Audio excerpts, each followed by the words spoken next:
Hello everyone, good evening. आज की आपकी न्यूज़ है कि हमें कोविड का एक नया वेरिएंट मिला है, जिस वेरिएंट का नाम है IHU। हम जानेंगे कि नया वेरिएंट क्या है, ओमिक्रॉन से ज़्यादा इफेक्टिव है, ज़्यादा डेंजरस है या नहीं है, ये म्यूटेशन क्या होता है। और आपने देखा होगा कि दिल्ली में येलो अलर्ट लगा दिया या बेंगलोर में आपने देखा कि रेड अलर्ट लगा दिया, तो ये अलर्ट किस बेसिस पे लगाए जाते हैं। तो पूरी की पूरी बात को आज हम यहाँ पे समझेंगे और हम जानेंगे कौन कौन से अभी तक कोविड के वेरिएंट मिल चुके हैं और किस किस कंट्री ने इसकी इन्फॉर्मेशन हमको दी थी।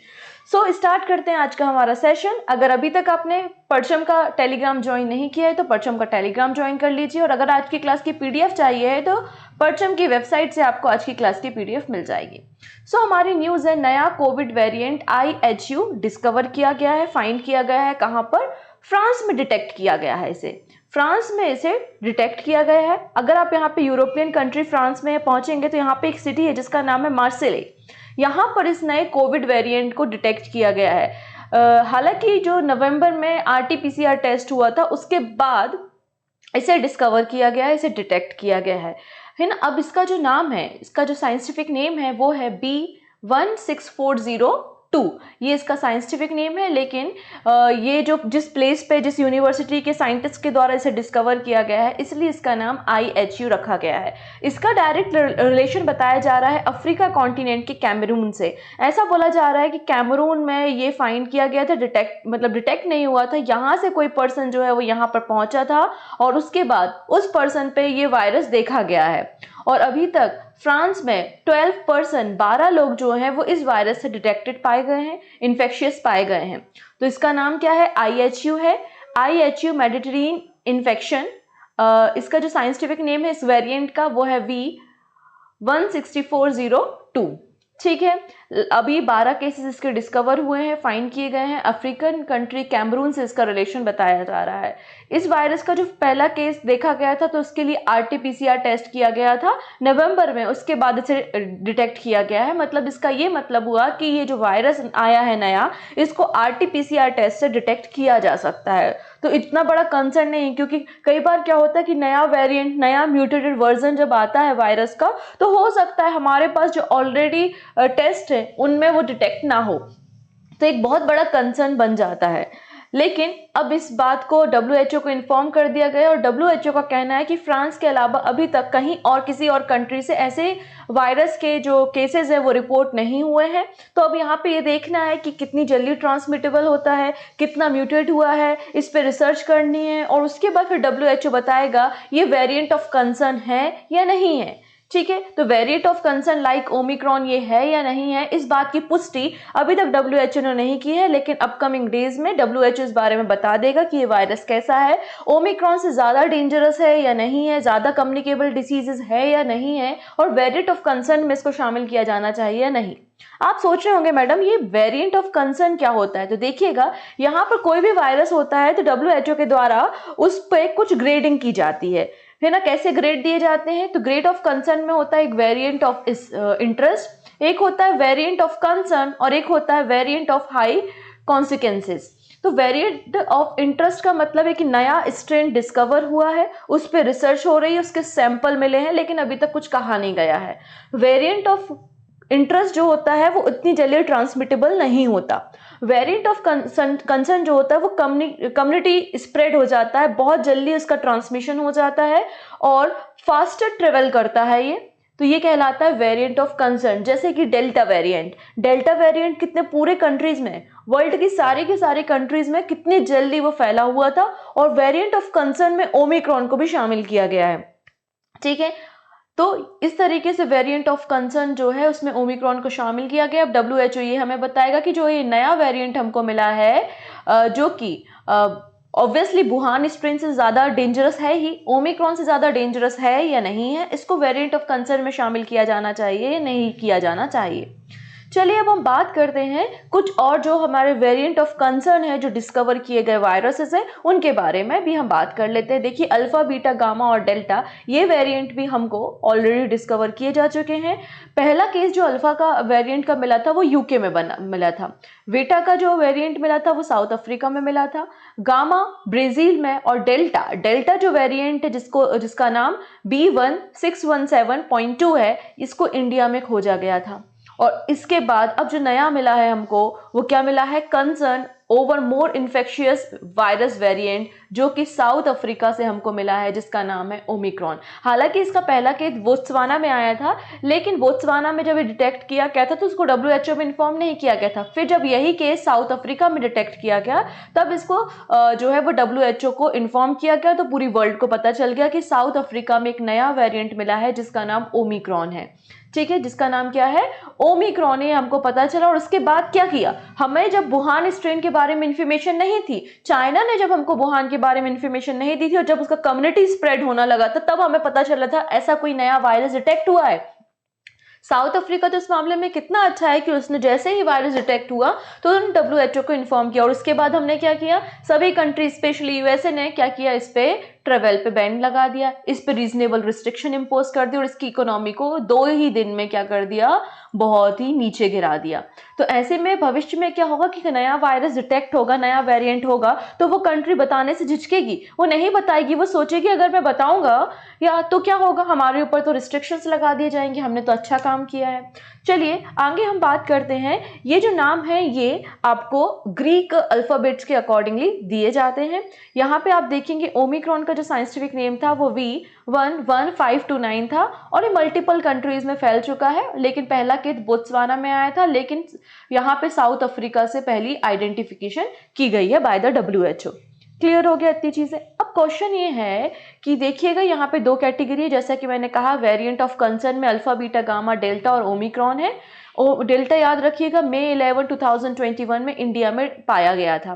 ठीक है, और इसके अलावा जो वेरिएंट ऑफ इंटरेस्ट है तो आप देख सकते हैं एप्सिलॉन, जीटा, ईटा, थीटा, आयोटा, कप्पा, ये सारे जो है वो वेरिएंट ऑफ इंटरेस्ट है, जो कि कम्युनिटी स्प्रेड नहीं हुए हैं, सिर्फ इनको कुछ कंट्रीज में डिटेक्ट किया गया था। तो ये कुछ वायरस है जिसका वर्जन जो है वुहान स्ट्रेन का ही अपग्रेड किया हुआ वर्जन है या म्यूटेटेड वर्जन है।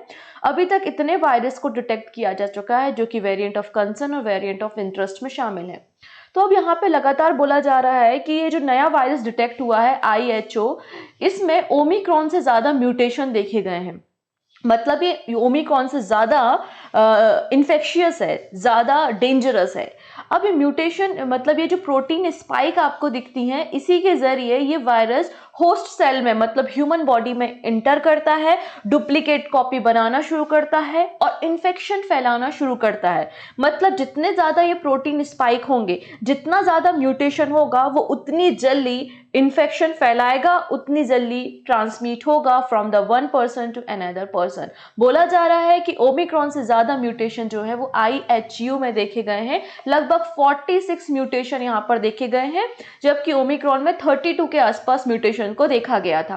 अब ये म्यूटेशन क्या होते हैं, म्यूटेशन होता क्या है, जरा एक देख लेते हैं।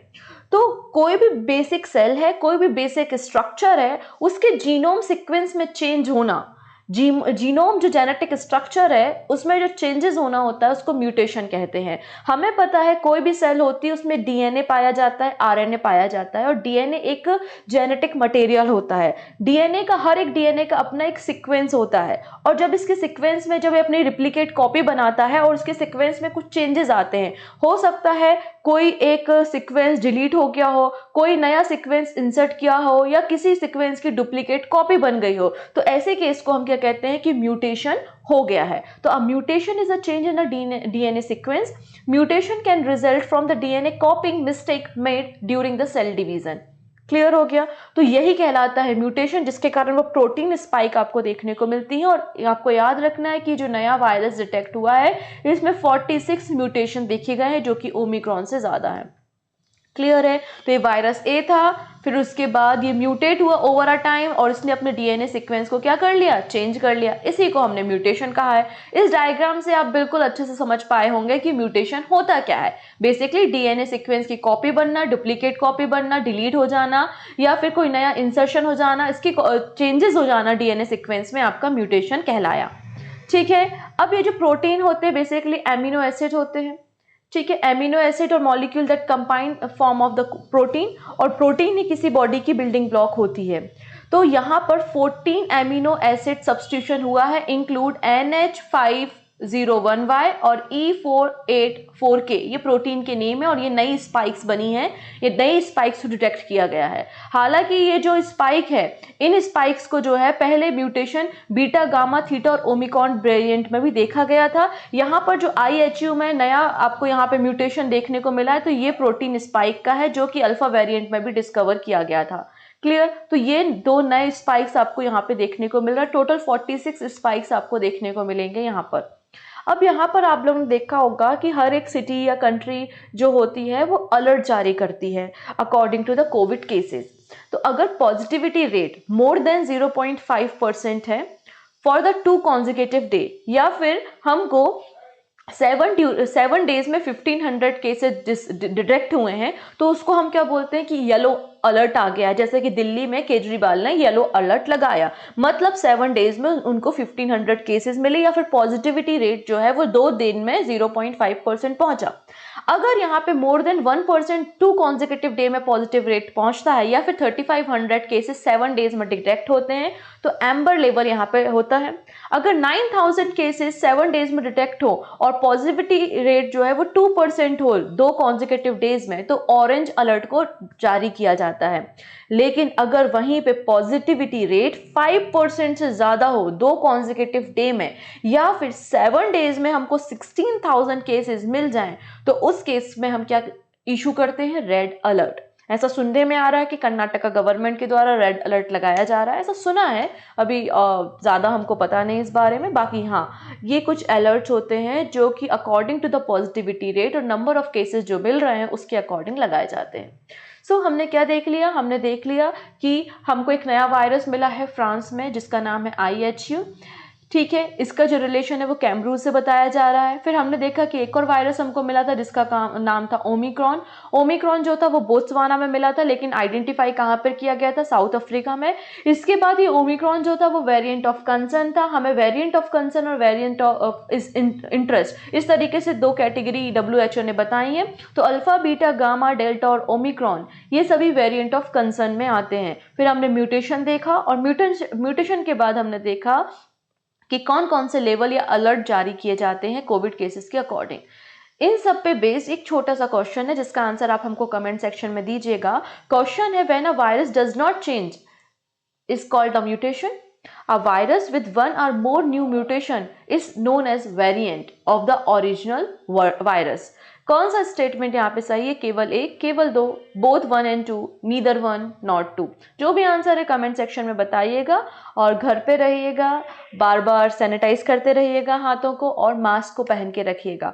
हमें नहीं पता कब हमारी सिटी में भी ओमिक्रॉन एंटर कर जाए। So thank you.